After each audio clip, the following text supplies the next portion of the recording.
My Italian grandmother hated on my mother so much for not being Italian, my mother never told us what we were. She was yellow, with freckles, and she had the kind of hair that if she scratched her head, you could hear it from across the room. And we would ask my mother all the time, Mom, what are we? She'd say, why? Who wants to know?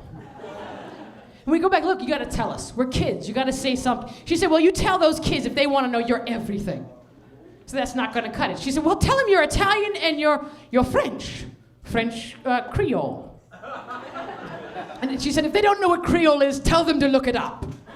I looked it up. It said to be prepared with tomatoes, green peppers, onions. This went on till I was 14. My mom dies, and all these black folks show up at the funeral. Right? Now the Italians are like, wow, what is it over? Why is the cleaning crew here? Hey, the Italians didn't say that because they were racist. That would be an unfair stereotype. They said it because those black folks showed up 2 hours late. Now, I'm in the room, and this woman, who looks like my mother, she's about 4'11", both ways. Looks like my mother if she had been born a brown blueberry, you know? Walks over and says, your mother never told you she was black.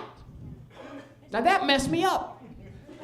I ended up in therapy, and I told my white therapist, she said, oh, this must have been horrible. You're there, this woman you've never seen before comes over with clutched teeth and just says, your mother never told you she was black.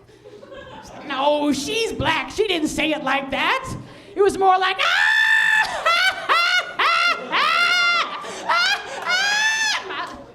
you didn't know you were black, did you?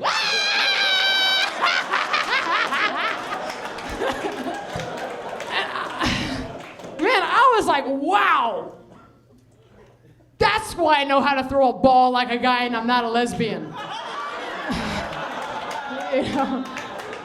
My odd fear of white policemen, you know? Why those white boys would beat me down in the schoolyard, why I keep jumping back up yelling, bring it! Do you know what I'm saying? My uncontrollable urge to drive an unregistered vehicle on an expired driver's license. And I did therapy, I did support groups, you know, because it's hard. And people say, why is it so hard? There's been mixed kids ever since black folks landed in the United States. The difference is we're the post-civil rights babies. We're the first group whose white parents actually claimed us. And that screws you up. I joined a support group for black people like me. Guy there half Jewish, half black, Tyrone Bergenstein. Lives in the projects, but he owns the building. Girl there half Korean, half black, Dong Suk, Washington.